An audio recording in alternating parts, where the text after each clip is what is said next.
ফল খাই, কিন্তু আমাদের সেই ফলই প্রিয় হয় যে পরিপক্ক হয়ে ওঠে, যেটা নম্র হয়, আর যে ফল অনেক বেশি মিষ্টি আর সুস্বাদু হয়ে থাকে, যাদের রঙে বাহার দেখা যায়। সেইভাবে জীবনে আমরা নানান মানুষের সাথে পরিচিত হই, কিন্তু সেই মানুষই আমাদের মন ছুঁয়ে যায় যারা বিনম্র স্বভাবের, যাদের বাণী খুব মধুর, যাদের অন্তরে আত্মবিশ্বাসের একটা তেজ, একটা রং দেখা যায়। এবার এমন ব্যক্তি আমরা কি করে হব? ঠিক সেইভাবেই যেমন একটা ফল রোদ, বর্ষা, শীত, বায়ু এই সকল সংকটময় পরিস্থিতির সম্মুখীন হয়ে পরিপক্ক হয়ে ওঠে, সেইভাবেই মানুষ সংকটময় পরিস্থিতির সম্মুখীন হয়ে পরিপক্ক হয়ে ওঠেন। যদি এই সংকটের সম্মুখীন হন তাহলে অভিজ্ঞ হবেন, আর এই অভিজ্ঞতাই শিক্ষা দিয়ে যাবে। এই অভিজ্ঞতা আমাদের শিখিয়ে দেয় যে আমাদের বিনম্র থাকতে হবে।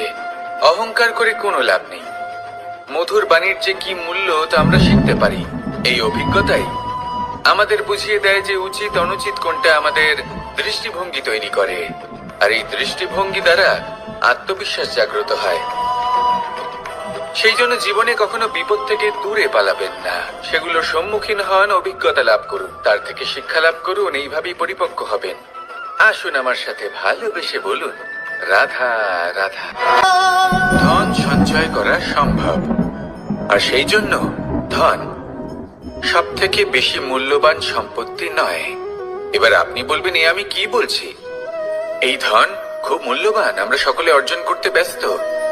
সেটা এই কারণে, কারণ আপনারা জানেন না এই সংসারের সব থেকে বেশি মূল্যবান সম্পত্তি কি। এ হলো সেই সম্পত্তি যা কখনো সঞ্চয় করা সম্ভব নয়। আপনার কাছে যতই ধন থাকুক তা দিয়ে আপনি স্বাস্থ্য লাভ করতে পারেন, বাড়ি কিনতে পারেন, আদি ইত্যাদি, কিন্তু আপনি যতই ধনী হন না কেন, ফেলে আসা দিনের একটা মুহূর্ত আপনি লাভ করতে পারবেন না। এই একটা মুহূর্ত, এই সময়, এটাই হলো সংসারের সব থেকে মূল্যবান সম্পত্তি। একবার চলে গেলে তা কখনোই ফিরে আসে না। আর এই মুহূর্ত যতই চলে যাক না কেন, আমরা স্মৃতির মাধ্যমে সেগুলি যাপন করতে পারি, তার আনন্দ উপভোগ করতে পারি। আর যার সাথে আমরা সময় অতিবাহিত করেছি তার স্মৃতিতে আমরা চিরকাল জীবিত থাকতে পারি। সেই জন্য সময় সব থেকে মূল্যবান সম্পত্তি, তাকে এইভাবে নষ্ট করবেন না। প্রত্যেকটা মুহূর্ত উপভোগ করুন, আনন্দ করুন, আর ভালোবেসে বলুন, রাধা রাধা। কোন সিংহ বানরের মতো গাছে চড়তে চেষ্টা করে তাহলে কি হবে? একটা মাছ যদি মাটিতে হাঁটতে চেষ্টা করে তাহলে কি হবে? তারা বিফলই হবে। কিন্তু এরকম কেন হয়? তার কারণ হলো প্রকৃতির রচনা কিছুটা এরকম। এখানে প্রত্যেকটি ব্যক্তিকে, প্রত্যেকটি প্রাণীকে আলাদা আলাদা গুণের অধিকারী করা হয়েছে, এবং সকলকে একটা সীমাও প্রদান করা হয়েছে। এবার এই যে বৃক্ষ, পশু, পাখি, এদের মধ্যে সেই ক্ষমতাই নেই যে এরা নিজেদের যাচাই করতে পারবে, নিজেদের সীমাগুলো বুঝতে পারবে, নিজেদের সদ্গুণগুলো চিনতে পারবে। এরা সেটা করতে পারবে না। কিন্তু মানুষ তো আলাদা। মানুষের কাছে সেই বিশেষ শক্তি আছে যে তারা পূর্ণরূপে নিজেদের যাচাই করতে পারবে, নিজেকে পূর্ণরূপে বুঝতে পারবে, নিজের দোষ, নিজের অপগুণ, নিজের সদ্গুণ, নিজেদের সীমাগুলো তারা বুঝতে পারবে। আর এটা অত্যন্ত গুরুত্বপূর্ণ। কথায় আছে যে যদি সাফল্য লাভ করতে হয় তাহলে নিজেকে যাচাই করে নিতে হবে। তাই নিজেকে যাচাই করুন, নিজের সাথে পরিচিত হয়ে যান, এবং জীবনে কর্ম করতে থাকুন। সাফল্যের শিখরে অবশ্যই পৌঁছে যাবেন। আর ওখানে যদি যান তাহলে এই মন প্রসন্ন হয়ে অবশ্যই বলবে, রাধা রাধা। বনের মধ্যে যদি আপনি কোনো বিষাক্ত সাপ দেখেন তাহলে কি করবেন? আপনি তখনই তার থেকে দূরে পালাতে চেষ্টা করবেন। আর এটা কেন করবেন? নিজের রক্ষার্থে। এই কথা আমি নয় মেনে নিলাম, কিন্তু নিজের জীবনে এটা করেন না কেন? আপনি যেখানেই যান, যে স্থানেই যান না কেন, প্রত্যেক সময়, প্রত্যেক মুহূর্তে এমন বিষাক্ত সাপ আপনি অবশ্যই খুঁজে পাবেন। আর সেই সাপ নয় যাদের আপনি বনে খুঁজে পাবেন, এরা হলো সেই সাপ যা আপনাকে পাপ করতে বাধ্য করবে। আপনার অন্তরের বাসনা, ক্রোধ, অহংকার, লোভ, ঈর্ষা, এদের বৃদ্ধি ঘটাবে। দেখুন, বনের এই সাপ আপনাকে একবার ছেড়ে দিতেও পারে, ছোবল নাও মারতে পারে, কিন্তু এই যে পাপরূপী সাপ আছে তা অবশ্যই ছোবল মারবে। কর্ম যদি করেন তাহলে অবশ্যই ফল পাবেন। সেই জন্য যখনই কোথাও যাবেন, যদি এমন কাউকে দেখেন, যদি এমন কিছু দেখেন যে আপনাকে পাপ করতে বাধ্য করছে, তাহলে সেই মুহূর্তে সেখান থেকে পালিয়ে যান। যেমন বনের সাপ দেখে আপনি পালাতে থাকেন। সৎকর্মের রক্ষা অত্যন্ত আবশ্যক। আসুন আর আমার সাথে ভালোবেসে বলুন, রাধা রাধা। কি সুন্দর একটা শব্দ। এর অনেকগুলো রূপ রয়েছে। যদি বেশি মাত্রায় এর প্রয়োগ করা হয় তাহলে এটা বিষময় হয়ে উঠতে পারে। এই হলো সেই ধুতুরা যার প্রয়োগ মহাদেবের পুজোতে করা হয়। এবার প্রশ্ন হলো এটাই যে এই স্বর্ণ এবং এই ধুতুরার মধ্যে মিল কি রয়েছে। মিল হলো এটাই যে এই দুটোই মানুষকে মত্ত করে তোলে। ধুতুরা মানুষকে তখন মত্ত করে যখন তাকে সেবন করা হয়, কিন্তু স্বর্ণ, ধন, সম্পত্তি, মানুষ এটা যতটাই অর্জন করে নেয় সেটাই যথেষ্ট। এই স্বর্ণ মানুষের ভাবনা চিন্তা করার ক্ষমতাকে বশ করে ফেলে। মানুষ সম্পত্তির লোভে মত্ত হয়ে ওঠে, কারণ যে যত চমৎকারী, যতটা অমূল্য হয় তাকে সামলানো কিন্তু ততটাই কঠিন, তাই না? তাই মনে রাখবেন, ধন, স্বর্ণ, সম্পত্তি এগুলো ধুতুরার থেকেও অনেক বেশি বিষাক্ত হতে পারে। তাই এর ওপর আত্মসংযমের একটা কবচ পরিয়ে রাখবেন এবং বিবেকের শক্তির সাথে এগুলো প্রয়োগ করুন, তবেই কল্যাণ হবে। আসুন আমার সাথে ভালোবেসে বলুন, রাধা রাধা। রোগ যদি এসে থাকে তাহলে তার ওষুধও অবশ্যই আসে। সমস্যা যদি আসে তাহলে সেই সমস্যার সমাধানও নিজে থেকেই আমাদের কাছে চলেই আসে। এই সংসার, এই জীবনের শুধুমাত্র একটাই নিয়ম আছে, আর তা হলো এটাই, এই সংসার হলো একটা চক্রের মতো। এতে শাশ্বত বলে কিছু নেই, নিত্য বলে কিছু নেই, আর যা কিছুই রয়েছে সব বদলাতে চলেছে। যদি আপনার জীবনে দুঃখ থাকে, সমস্যা থাকে, যদি আপনি বিপদ দ্বারা আচ্ছন্ন, তাহলে মনে রাখবেন সবকিছু বদলে যেতে চলেছে।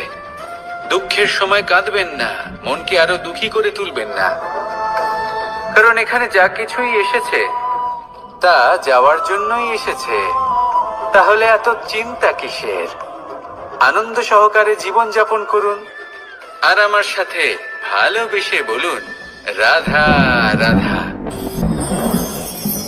মানুষের জীবনে তিনটি গুণ। যদি জ্ঞান লাভ করতে চান তাহলে শ্রদ্ধার প্রয়োজন, যদি মান লাভ করতে চান তাহলে স্বভাবে বিনম্র হওয়া প্রয়োজন, আর যদি মনোবাঞ্ছিত স্থান লাভ করতে চান তাহলে যোগ্যতার প্রয়োজন। বিষয়টা সহজ। শ্রদ্ধা আপনাকে জ্ঞান দেবে, নম্রতা আপনাকে মান, আর যোগ্যতা উচিত স্থান দেবে। কিন্তু যদি আপনি এই তিনটি গুণ সম্মিলিত করেন তাহলে এমন কিছু লাভ করবেন যা এই সব কিছুর থেকে অনেক ঊর্ধ্বে। সম্মান। আর এ হলো সেই সম্মান যা প্রত্যেক মানুষের নিজের জীবনে লাভ করতে চেষ্টা করা উচিত, কারণ এই হলো সেই সম্মান যার কারণে আপনি চলে যাওয়ার পরেও এই সংসার আপনাকে ভালোবাসবে আর মনে রাখবে। আসুন আমার সাথে ভালোবেসে বলুন, রাধা রাধা। জীবনে গতি অত্যন্ত গুরুত্বপূর্ণ, মতিও হলো গুরুত্বপূর্ণ, এবং তার থেকেও বেশি গুরুত্বপূর্ণ হলো সঙ্গতি। একটা জলের ফোঁটা, তার মধ্যে গতি থাকে। প্রকৃতির মধ্যে তা লাভ করার ইচ্ছে নিহিত থাকে, কিন্তু এই যে সঙ্গতি তা নির্ধারিত করে যে এই জলের ফোঁটা ঝিনুকের মুখে পড়ে মুক্ততে পরিণত হবে নাকি বিষাক্ত সাপের মুখে পড়ে বিষে পরিণত হবে। এবার দেখুন, এই জঞ্জাল স্বর্ণকারের দোকানের সামনেও থাকে এবং জঞ্জাল একজন ব্যবসাদারের দোকানেও থাকে, কিন্তু জঞ্জাল যা স্বর্ণকারের দোকানে থাকে তা ব্যবসাদারের দোকানের জঞ্জালের থেকে অনেক বেশি মূল্যবান, কারণ তার মধ্যে সোনার কণার সঙ্গতি থাকে। সেই জন্য জীবনে সঙ্গতির উপর বিশেষ গুরুত্ব দেবেন। যেমন সঙ্গতি তেমনই আপনি হবেন। আসুন আমার সাথে ভালোবেসে বলুন, রাধা রাধা। প্রত্যেক প্রাণী ভালোভাবে জীবন যাপন করতে চান, এটা তাদের স্বভাবে আছে এবং ভাবাটা অনুচিত নয়। কিন্তু একটা ভালো জীবনের গুরুত্বপূর্ণ অংশ কোনটা?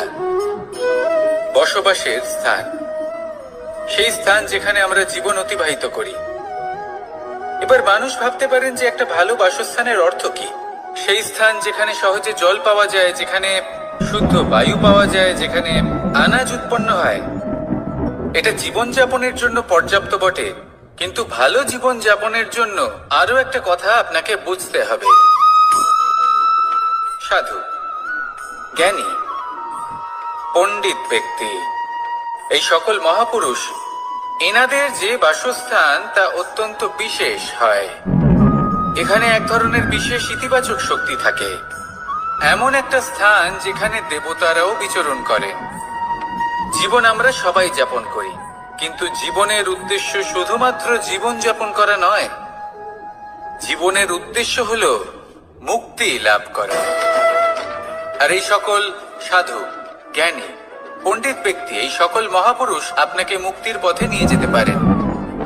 কারণ এরা হলেন সেই মহাপুরুষ যারা নিজেদের অন্তরের বিকার, অহংকার, ক্রোধ, বিদ্বেষ, এই সকল দোষগুলিকে ত্যাগ করেছেন, এদের উপর বিজয় লাভ করেছেন। এমনই একজন ব্যক্তি আপনাকে মুক্তির পথে নিয়ে যেতে পারে। প্রয়োজন হলো শুধুই এনাদের চিনতে পারা, এদের কথা বুঝতে পারা এবং এদের দেখানো পথে চলা। যদি আপনি এটা করতে পারেন, তাহলে এই মন প্রফুল্ল হয়ে বলবে, রাধা রাধা। এই শুকনো পাতাটিকে দেখুন, নিষ্প্রাণ হয়ে পড়েছে।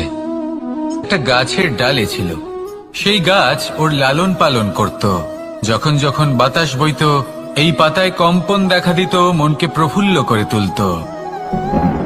কোনো একদিন এই পাতা গাছের ডাল থেকে ঝরে পড়ে গেল। নিঃসন্দেহে ও নিজের স্বাধীনতা পেল, কিন্তু আস্তে আস্তে শুকিয়ে গেল, নিষ্প্রাণ হয়ে গেল।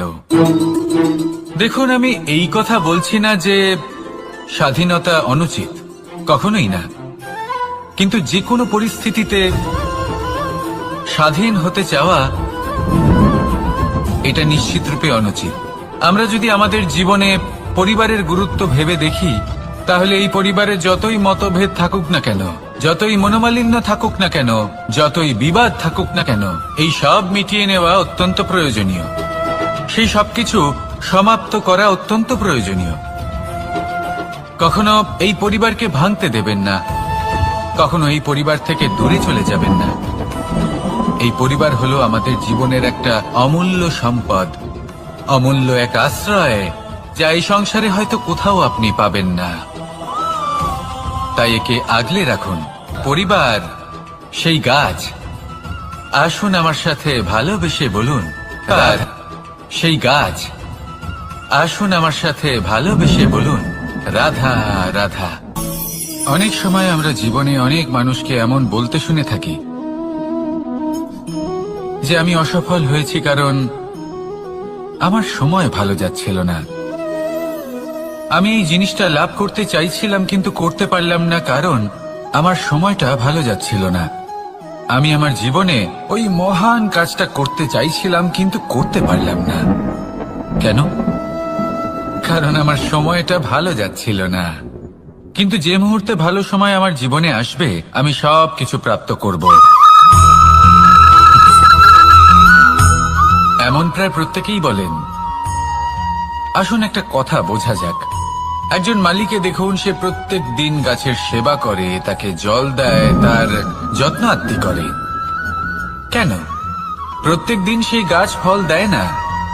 সঠিক সময় এলে তবেই সেই গাছ ফল দেয়, কিন্তু প্রত্যেক দিন মালি তার সেবা করে, তাকে যত্ন করে।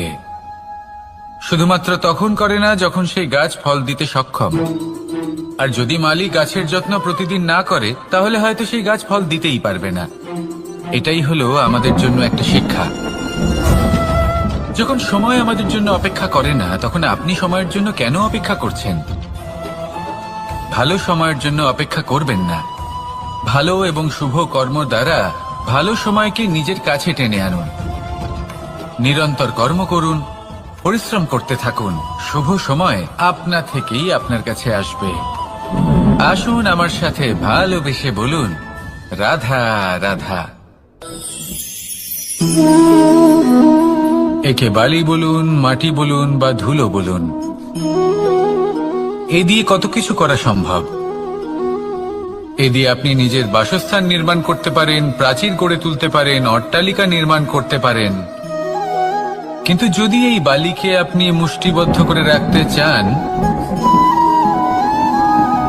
তাহলে তা হাত থেকে ফসকে যাবে। আপনি কখনোই একে মুষ্টিবদ্ধ করতে পারবেন না। এরকমই হয় আমাদের জীবন, আর এরকমই হয় সময়। এই মুষ্টিবদ্ধ করা বালির মতো। সময়কে আমরা বাধা দিতে পারবো না, আটকেও রাখতে পারবো না। এ হলো প্রবাহমান। জন্ম থেকে মৃত্যু পর্যন্ত এই যে সময়, তা খুবই সীমিত। আর এই সময় আমরা যেটাই করি তার দ্বারাই আমাদের মূল্য নির্ধারিত হয়। আর এই সংসার থেকে চলে যাওয়ার পরেও এই সংসার এই সব কর্মের জন্যই আমাদের মনে রাখে। তাই যদি আপনি এটা ভাবেন যে আজ যে কর্ম করার ছিল আমি না হয় কাল করে নেব, কাল আমার লক্ষ্যে পৌঁছানোর কথা ছিল আমি পরশু পৌঁছবো, না, এই সময় খুব মূল্যবান, একে নষ্ট করবেন না। এই সময়কে সদ্ব্যবহার করুন, মহান হবার পথে অগ্রসর হন। একে যদি মুষ্টিবদ্ধ করে রাখার চেষ্টা করেন, এই সময় থেমে থাকবে না। আসুন আমার সাথে ভালোবেসে বলুন, রাধা রাধা। আমাদের জীবনে অনেক ধরনের ব্যক্তি এসে থাকেন। কেউ কেউ আমাদের সাথে থেকে যান, কেউ আমাদের থেকে দূরে চলে যান।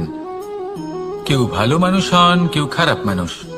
কিন্তু আমরা সবসময় সেই সময়টাকে নিয়ে দুঃখ প্রকাশ করি যখন আমাদের জীবনে কোনো খারাপ ব্যক্তি প্রবেশ করেন। তারা আমাদের খারাপ অনুভূতি দেন, দুঃখ দেন, কষ্ট দেন। আমরা সবাই তাকে ভালো মন্দ কথা বলি। কিন্তু কেন? এমন বিভিন্ন ধরনের মানুষ, খারাপ মানুষ, ভালো মানুষ, সবার জীবনেই আসেন এবং সকলকেই একটা অমূল্য শিক্ষা দান করে যান। এবার আপনি নিজেই ভেবে দেখুন, জীবনে যখন প্রথমবার আপনি আগুন স্পর্শ করেছিলেন, তখন আপনি একটা শিক্ষা লাভ করেছিলেন যে আমাকে আগুনের থেকে একটু দূরে থাকতে হবে।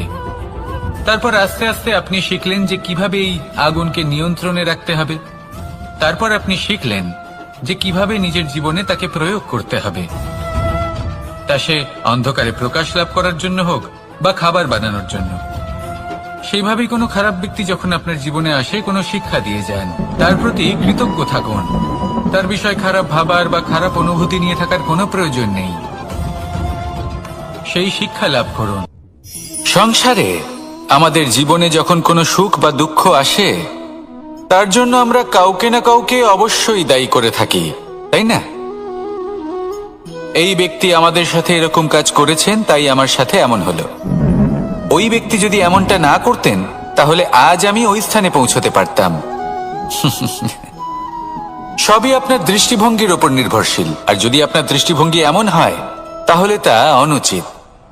সত্যি কথা বলতে, এই সংসারে ভিন্ন ভিন্ন ধরনের মানুষ আছে। এটা আপনার উপর নির্ভর করছে কিভাবে তাদের স্বাগত জানাবেন। একবার ভাবুন, আমি আমার দুটো হাত সামনে নিয়ে এলাম, দুটো মুঠো খুলে দিলাম। দুই প্রকারের মানুষ আসবেন, কিছু না কিছু দিয়ে যাবেন। এই মুঠো যদি আমি বন্ধ করে দিই, তাহলে না কেউ আমাকে কিছু দিতে পারবে, না আমার কিছু যাবে আসবে। নিশ্চয়ই বুঝতে পারছেন এই দুই ধরনের ব্যক্তি কারা এবং তারা কি দিয়ে যান। আমি যদি নিজের মুঠো খুলে দিই, তাহলে কিছু ভালো মানুষ আসবেন, আমাকে আনন্দ, সন্তুষ্টি, জ্ঞান প্রদান করে যাবেন, ভালো অভিজ্ঞতা দিয়ে যাবেন। কোনো খারাপ ব্যক্তি যদি আসেন, তাহলে তিনিও খারাপ অভিজ্ঞতা দেবেন, যার থেকে আমি শিক্ষা লাভ করব। এই সব কিছু আমি লাভ করতে পারি। মুঠো যদি বন্ধ করে রাখি, তাহলে আমি কিছুই পাবো না। দেখুন, এই সংসারে প্রত্যেকের জীবনে এরকম। প্রত্যেকের জীবনে সবকিছুই আছে, ভালো খারাপ দুই মানুষই আছে। ভালো অভিজ্ঞতা আছে, খারাপ অভিজ্ঞতা আছে। নির্ভর করছে আপনার উপর যে আপনি কি করবেন। এনাদের স্বাগত কিভাবে জানাবেন, কার থেকে কি বুঝবেন, কি শিখতে পারবেন, আর কোন দৃষ্টিভঙ্গি নিয়ে অগ্রসর হবেন। এটাই নির্ধারণ করবে যে আপনার জীবন কেমন হবে। আসুন আমার সাথে ভালোবেসে বলুন রাধা। সে বুঝতে পারে যে সেই হিরে আদৌ তার শোভাবর্ধন করছে কিনা, তাকে ভালো দেখাচ্ছে কিনা, প্রসাধনের জন্য সেটা ব্যবহার করা ঠিক হবে কিনা। অর্থাৎ হীরের উপস্থিতিতে দর্পণের গুরুত্ব কম হলো না, দর্পণের কারণে হীরের মূল্য বোঝা গেল। আমাদের জীবনেও ঠিক এরকমই ঘটে। আপনারা যদি সংসারে নিজের আশেপাশে দেখেন, এমন অনেক মানুষ দেখতে পাবেন যারা নিজেদের ক্ষেত্রে মহান স্থানে পৌঁছেছেন, নিপুণ এবং শ্রেষ্ঠ হয়েছেন, তাহলে নিজেকে ছোট মনে করবেন না। আসুন আর আমার সাথে ভালোবেসে বলুন রাধা রাধা। মানুষ জন্মগ্রহণ করে, তার সাথে ভয়েরও জন্ম হয়। ছোটবেলা থেকেই আমাদের মনে কোনো না কোনো প্রকারের ভয় থেকেই যায়। কেউ এই বিষয়ে ভয় পায় যে তার কোনো বস্তু তার থেকে দূরে চলে যাবে, কেউ এই বিষয়ে ভয় পায় যে আমি নিজেকে হারিয়ে ফেলব, কেউ এই ভেবে ভয় পায় যে আমার প্রিয়জনেরা তারা যেন আমার থেকে দূরে না চলে যায়, কেউ এই ভেবে ভয় পায় যে আমরা যেন পথ না হারিয়ে ফেলি, আদি ইত্যাদি। কিন্তু সত্যি কথা বলতে ভেবে দেখুন, এই ভয় বাস্তবে কি? শুধুই একটা মনস্থিতি, আর কিছুই নয়। যা কিছু আপনি জীবনে পেয়েছেন তা একদিন আপনাকে হারাতে হবে। এই জীবন হলো আপনারই, কিন্তু তাও একদিন সমাপ্ত হবে।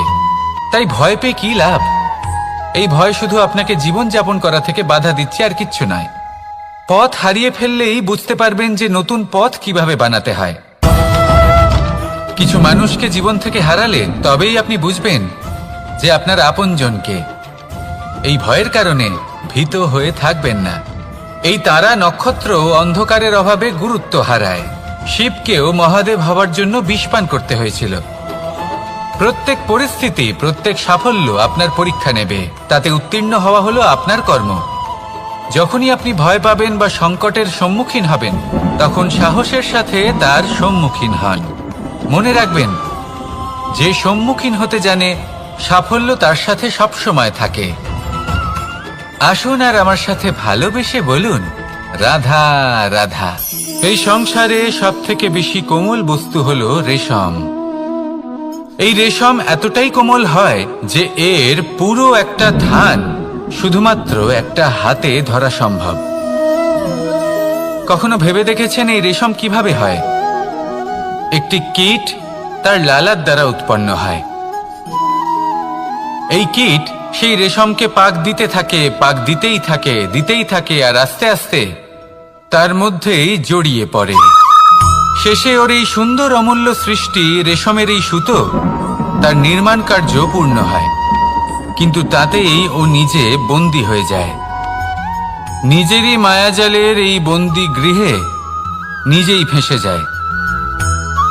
এবার এই সুতোকে ব্যবহারযোগ্য করে তোলার জন্য এই কীটগুলিকে এই কবচের সাথেই ফুটন্ত জলে ফেলে দেওয়া হয়।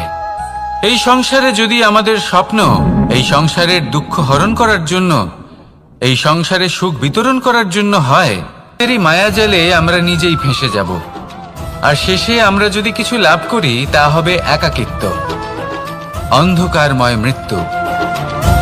তাই স্বপ্ন অবশ্যই দেখুন, কিন্তু এমন ভাবে স্বপ্ন দেখবেন না যে তার এই বন্দিগৃহে আপনি নিজেই ফেঁসে গেলেন।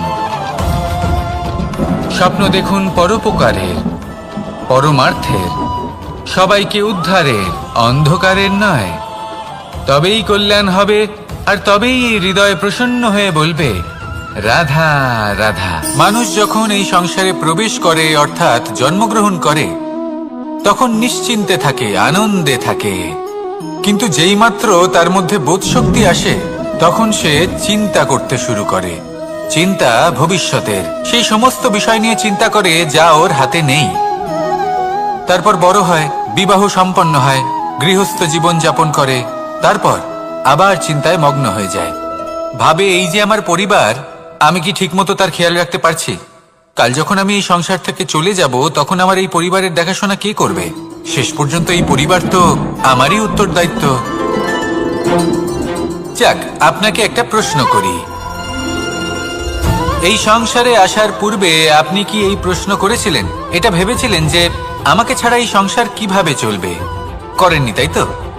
তাই আপনার এটা নিয়ে দুশ্চিন্তা করার প্রয়োজন নেই যে আপনি যখন এই সংসার ত্যাগ করে চলে যাবেন তখন কি হবে। আপনি যখন ছিলেন না তখনও এই সংসার চলছিল, আপনি যখন এই সংসার ত্যাগ করবেন তখনও এই সংসার চলতে থাকবে। যদি কোনো বিষয়ের প্রভাব থাকে তা হলো আপনার আজকের তথা বর্তমানের কর্ম, অর্থাৎ আজ আপনি কি করছেন, কার জন্য মঙ্গল করছেন, কাকে প্রেরণা দিচ্ছেন, কাকে সাহায্য করছেন, কোন উদাহরণ প্রস্তুত করছেন। আপনি এই সংসারে যে ছবি অঙ্কন করবেন সংসার সেটাই মনে রাখবে। তাহলে শুধু সৎকর্ম করুন, মঙ্গল করতে থাকুন, আর আমার সাথে ভালোবেসে বলুন রাধা রাধা। একবার একটা শেয়াল বনে বিচরণ করছিল। ও একটা ছোট্ট শাবক দেখতে পেল। ও ভাবলো আজ একেই আমি খাবার হিসেবে গ্রহণ করব। আশেপাশে দেখলো কেউ দেখছে না তো, কেউ ছিল না, আর সেই শাবকের ওপর আক্রমণ করলো, যা হলো একটা ঘোর অপরাধ। বনের নিয়ম অনুসারে আপনি কখনোই শাবকের উপর আক্রমণ করতে পারেন না। তারপর এই খবরটা যখন রাজা সিংহ জানতে পারলেন, সভার আয়োজন করলেন। কিন্তু সেখানে শেয়াল বলল, আমি তো এরকম কিছু করিনি। কিন্তু যদি আপনি এরকম বলেন, কোনো প্রমাণ দিন, এর কোনো সাক্ষী আছে, তখন কিন্তু না। আপনি যাই করুন না কেন, কেউ না কেউ অবশ্যই তা দেখছে। কোনো ব্যক্তি না হলেও কোনো প্রাণী, না হলে কোনো যক্ষ বা দেব বা প্রেত। যদি এনারা কেউ না দেখেন, তাহলে ধরিত্রী মাতা দেখেন, যেখানে দাঁড়িয়ে আপনি সেই কর্ম করছেন, তাই না? তাই একটা কথা সবসময় মনে রাখবেন, কে দেখছেন কে দেখছেন না সেই বিষয়ে ভাবা ছেড়ে দিন। এটা খুব সহজ কথা। আপনি যদি উচিত কর্ম করেন উচিত ফল পাবেন, যদি অনুচিত কর্ম করেন তাহলে আপনি অনুচিত ফল অবশ্যই পাবেন। সেই জন্য উচিত পথে চলতে থাকুন, উচিত কর্ম করতে থাকুন, আর আমার সাথে ভালোবেসে বলুন রাধা রাধা। সুখ, দুঃখ এবং শক্তি, এই তিন হলো এই সংসারের ত্রিদেবের মতো। আমাদের জীবনে যা কিছু ঘটছে এই তিনটির ভিত্তির উপরেই হচ্ছে। আসলে এই সংসারের একটা নিয়ম আছে, যখনই আপনি কিছু লাভ করেন এই সংসার আপনার পরীক্ষা নেয়। এটা জানার জন্য আপনার পরীক্ষা নেয় যে আপনি যা কিছুই লাভ করেছেন আপনি কি আদৌ সেটার যোগ্য কিনা। ঠিক সেইভাবেই এই সুখ, দুঃখ এবং শক্তি আপনার পরীক্ষা নিয়ে থাকে। যখন সুখ আসে তখন সে আপনার পরীক্ষা নেয় যে আপনার মধ্যে অহংবোধ জাগ্রত হয়নি তো। যদি অহংবোধ চলে আসে তাহলে সুখ সেখানেই সঙ্গ ত্যাগ করে। দুঃখ আপনার ধৈর্যের পরীক্ষা নিতে থাকে, আর যদি আপনার মধ্যে ধৈর্য না থাকে তাহলে এটা আপনাকে আরো বেশি দুঃখের গভীর অন্ধকারে ঠেলে দেবে। সেখানে শক্তি পরীক্ষা নেয় আপনার বিনম্রতার। যদি আপনি বিনম্র না হন তাহলে হয় এই শক্তি আপনার সঙ্গ ত্যাগ করবে, নয় এই শক্তি বিনম্রতার অভাবে আপনার পতনের কারণ হতে পারে। এই সংসারে যে কোনো ব্যক্তি যিনি এই পরীক্ষায় উত্তীর্ণ হয়ে থাকেন এই জীবনে তিনি সাফল্য লাভ করেন। আসুন আমার সাথে ভালোবেসে বলুন রাধা রাধা। আমি মনুষ্য রূপে জন্ম নিয়েছি এবং সমস্ত কর্ম এই রূপেই করেছি, কিন্তু আশ্চর্যের বিষয় হলো যে আজও মানুষ আসেন এবং হাত জোর করে প্রার্থনা করেন যেন আমি ওনাদের সহায়তা করি। আপনাদের একটা কথা বলতে চাই, আমি সকলকে সাহায্য করতে পারবো না, কিন্তু আমি শিক্ষা অবশ্যই দিতে পারবো, জ্ঞান প্রদান করতে পারবো। এমন কিছু জ্ঞান যার ভিত্তিতে মানুষ যা চাইবেন তাই লাভ করতে পারবেন যদি সঠিক কর্ম করতে থাকেন। যখন কংসের অসুররা গোকুলে ধ্বংসলীলা চালাচ্ছিলেন তখন আমি কারোর থেকে সাহায্য চাইনি। আর যা যা স্বপ্ন আছে, যা লক্ষ্য আছে আপনি অবশ্যই লাভ করবেন। আর এই মন সুপ্রসন্ন হয়ে বলবে রাধা রাধা। ভোজন, এই সংসারে যেই হোক না কেন, কোনো মানুষ হোক, কোনো প্রাণী হোক, কোনো কীট হোক বা কোনো বনস্পতি হোক, প্রত্যেকের জন্য ভোজন অতি আবশ্যক। কারণ ভোজন থেকেই শক্তি পাওয়া যায়, আর সেই শক্তি দিয়েই সংসারের আমাদের জীবনের সমস্ত কার্য করা যায়। এবার এমন এক ধরনের শক্তি হয় যা শীতের ঋতুতে সূর্য থেকে আমরা পেয়ে থাকি, আর আরেক ধরনের উত্তাপ হয় যা দিয়ে ভোজন রান্না করা হয়, সুস্বাদু নানান ধরনের ভোজন। এবার অত্যন্ত গুরুত্বপূর্ণ হলো যে ব্যক্তি সেই ভোজন বানাচ্ছেন তার মানসিক পরিস্থিতি এবং সেই ব্যক্তি যিনি ভোজন গ্রহণ করছেন তার মানসিক অবস্থা।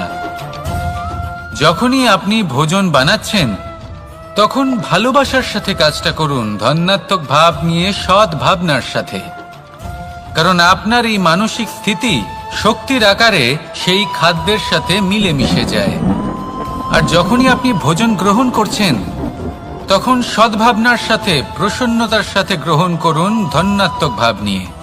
যদি আপনি প্রসন্নতার সাথে রান্না করেন, প্রসন্নতার সাথে খাদ্য গ্রহণ করেন, তাহলে আপনি প্রসন্নই থাকবেন, আর মন সুপ্রসন্ন হয়েই বলবে রাধা রাধা। দীপাবলি আমাদের সবথেকে বড় উৎসব।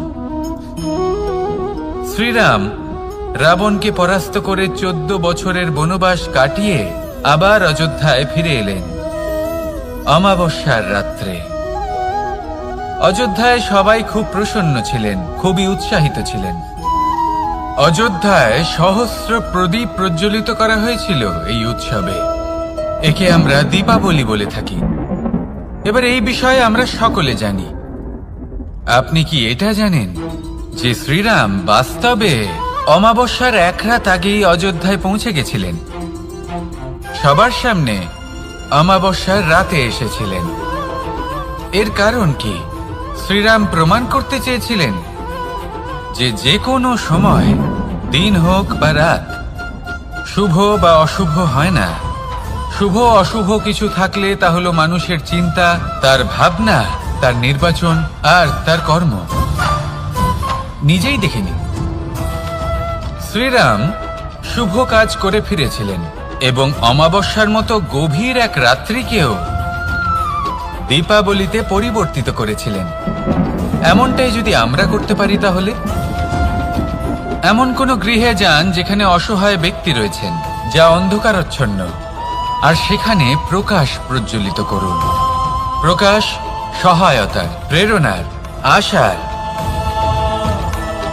যদি এমন কিছু আমরা করতে পারি, তাহলে কথায় আছে প্রত্যেক পুত্র তার পিতার প্রতিচ্ছবি হয়, আর সমস্ত প্রতিচ্ছবি চায় যেন সে তার অস্তিত্ব প্রাপ্ত করতে পারে। পুত্র চায় সে যেন তার পিতার মতো হয়, বা কখনো কখনো তার থেকেও শ্রেষ্ঠ হয়। সেটা কোনো অনুচিত ব্যাপার নয়। অনুচিত তখন হয় যখন পুত্র নিজের পিতার মতো হবার স্বপ্ন পূরণ করতে গিয়ে বা তার থেকেও শ্রেষ্ঠ হওয়ার স্বপ্ন পূরণে অনুচিত পথের আশ্রয় নেয়। কারণ তারপরে সে তার পিতার গুণগুলি আত্মসাৎ করতে চায় না। সে শুধুই এটা চায় যে সংসারের চোখে যেন আমি শ্রেষ্ঠ প্রমাণিত হই। এটা অনুচিত। সংসারে এমন অনেক মানুষ আছেন যারা এই কারণে শ্রেষ্ঠ হওয়ার চেষ্টা করেন যাতে তার পরিবারের, তার পিতার সম্মান বৃদ্ধি পায়। এমনও মানুষ থাকেন, আর এটাই হলো পার্থক্য উদ্দেশ্যের। মনে রাখবেন, যদি আপনার উদ্দেশ্য শুভ হয় তাহলে পথও শুভ হবে, যদি আপনার উদ্দেশ্য অশুভ হয় তাহলে পথও অশুভ হবে। তাহলে নিজের পিতার মতো হবার চেষ্টা অবশ্যই করুন, তার থেকেও শ্রেষ্ঠ হওয়ার চেষ্টা অবশ্যই করুন, কিন্তু মনে রাখবেন আপনার সংকল্প আর আপনার উদ্দেশ্য এই দুই শুভ হওয়া উচিত। তাহলে আসুন আর আমার সাথে ভালোবেসে বলুন রাধা রাধা।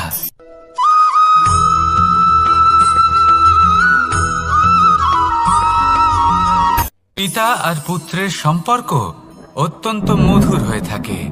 পিতা স্বপ্ন দেখেন, তাকে পূর্ণ করার সকল সম্ভাব্য চেষ্টা করেন, কিন্তু তাও অনেক সময় ওনার স্বপ্ন অপূর্ণ থেকে যায়। তখন পিতা ভাবেন যে স্বপ্ন উনি পূর্ণ করতে পারেননি, ওনার সন্তান তা অবশ্যই পূরণ করবে। যে স্থানে উনি কখনো পৌঁছতে পারেননি, সেই স্থানে ওনার পুত্র অবশ্যই পৌঁছবে। পিতা নিজের সন্তানের ভবিষ্যৎ নিয়ে সেই স্বপ্ন দেখেন, আর যখন সেই সন্তান সামনে এগোতে থাকে তখন তার দুঃখ হয় না, বরং গর্ব হয়। ওনার ভালো লাগে এটা দেখে যে ওনার সন্তান অনেক উন্নতি করছে। কিন্তু যখন সন্তান নিজের অভিভাবকের শক্তি দেখে, তার যশ দেখে হিংসা করতে থাকে, সমস্যা সেইখানেই শুরু হয়। সেই জন্য সকল সন্তানকে এটা মনে রাখতে হবে, দেখুন, পুত্র হবার সুবাদে, এক সন্তান হবার সুবাদে এটা হলো আপনার অধিকার যে আপনি আপনার পিতার থেকে বেশি উন্নতি করবেন। আপনার পিতাও এটাই চান, কিন্তু সুস্থভাবে এটা করুন। একটা রেখা টেনে নিন যাতে আপনি তাতে এগোতে পারেন আর আপনার পিতার তাতে গর্ববোধ হয়, আর সেই বিষয়ে দুঃখ না হয় যে আমার সন্তান আমাকেই ছোট করার চেষ্টা করছে। ইতিহাস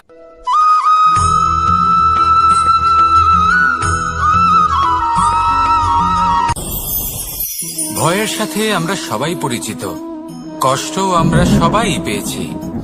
কখনো কখনো আমরা অসুস্থ হয়ে পড়ি, আর এমন সময় হলে মাতার মমতা, কখনো বাবার স্নেহ, কখনো বন্ধুদের পাশে থাকার অনুভূতি আমাদের রোগ নিরাময়ে সাহায্য করে। কখনো যদি আমরা নিরাশ হয়ে পড়ি, তখন যদি আমাদের কোনো আপনজন আমাদের দুটো ভালো কথা বলে, তখন আমাদের মনোবল বেড়ে যায়। ঠিক তেমন সংসারের এই রঙ্গমঞ্চে যদি আপনি পীড়িত অনুভব করেন, কিছু শুভ কথা আলোচনা করুন, কিছু স্তুতি গান করুন, কিছু মুহূর্তের জন্য হলেও নিজের ইষ্টদেবের কথা স্মরণ করুন আর প্রার্থনা করুন। সাহস বাড়বে, শক্তিও বৃদ্ধি পাবে এবং সামনে এগিয়ে চলার পথও দেখতে পাবেন। তখন এই মন প্রসন্ন হয়ে বলবে, রাধা রাধা।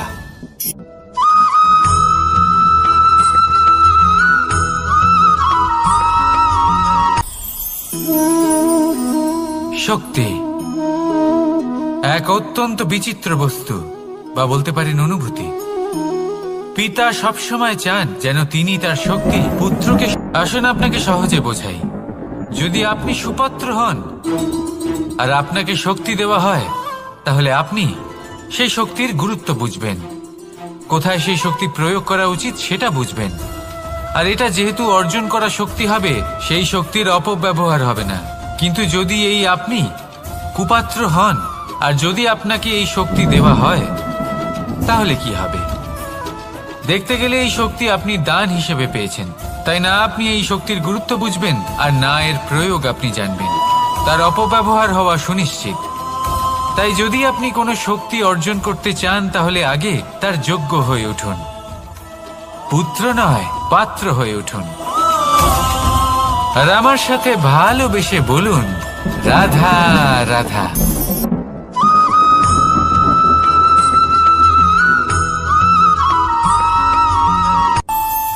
আমাদের মনে যখন কোনো প্রশ্ন ওঠে, কোনো দ্বন্দ্ব জাগে, তখন আমরা যাই আমাদের গুরুর কাছে, আমাদের আরাধ্যের কাছে গিয়ে জিজ্ঞেস করি। এইভাবেই একদিন আমি পৌঁছলাম আমার আরাধ্যের কাছে, আমার মহাদেবের কাছে, আর ওনাকে প্রশ্ন করলাম যে মহাদেব, জীবনে আনন্দ পাওয়ার, উৎসব পালনের, প্রেম ভাগ করে নেবার, জীবনকে উপভোগ করে নেওয়ার সর্বশ্রেষ্ঠ সময় কোনটা? মহাদেব হাসলেন আর উনি বললেন, জীবনে উৎসব পালনের সব থেকে শ্রেষ্ঠ দিন হল মৃত্যুর ঠিক আগের দিনটা। প্রেম ভাগ করে নেওয়ার সব থেকে শ্রেষ্ঠ মুহূর্ত হল মৃত্যুর ঠিক আগের মুহূর্ত। জীবনকে উপভোগ করে নেওয়ার সর্বশ্রেষ্ঠ প্রহর হল মৃত্যুর এক প্রহর পূর্বে। তখন আমি চমকে গেলাম। আমি বললাম, কিন্তু মহাদেব, মৃত্যু তো অনিশ্চিত, আমরা জানিও না কবে আমাদের মৃত্যু হবে। মহাদেব আবার হাসলেন। উনি বললেন যে যদি আমরা এভাবে জীবন কাটাই যে আমরা জীবনের প্রত্যেক দিন, প্রত্যেক মুহূর্ত, প্রত্যেক প্রহর শেষ বলে মনে করি, তাহলে আমাদের সমস্ত জীবন আনন্দের সাথেই অতিবাহিত হবে। কি বলেন?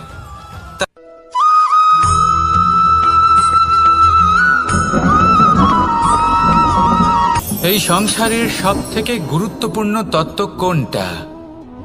প্রথম হলো সময়। জন্ম থেকে মৃত্যু পর্যন্ত এই যে সময়, এটাই তো হলো জীবন। দ্বিতীয় হলো জীবন, যাতে আমরা সময়ের সদ্ব্যবহার করি, শ্রেষ্ঠ থেকে শ্রেষ্ঠতর কাজ করার চেষ্টা করি। বহু বছরের এই পরম্পরা, এই সংস্কৃতিকে এগিয়ে নিয়ে যাওয়ার চেষ্টা করি। এই সংসারে আমরা অংশগ্রহণ করতে চেষ্টা করি। তৃতীয় হলো ধন, সেই ধন যা প্রত্যেক ব্যক্তি অর্জন করতে চেষ্টা করেন। এবার এই তিনটি তত্ত্বের মধ্যে একটা সামঞ্জস্য আছে, সমান ব্যাপার আছে। সে ধনই হোক বা সময় হোক বা হোক জীবন। আর সেই সমান ব্যাপার হলো যে যদি আপনি এটা গণনা করতে থাকেন তাহলে তা কমতে থাকে, যদি আপনি এটা ব্যবহার করেন তাহলে তা বাড়তে থাকে। একে সংগঠিত করে রাখতে চেষ্টা করলে এ হাত থেকে ফসকে যায়, কিন্তু যদি আপনি একে সামলে রাখতে শিখে যান তাহলে এমন কাজ করবেন যাতে সংসারের সাথে সাথে পরবর্তী প্রজন্ম লাভবান হবে। যদি কিছু শিখতে চান তাহলে সামলাতে শিখুন, গণনা করা বা সংগঠিত করা নয়। আসুন আর আমার সাথে ভালোবেসে বলুন, রাধা।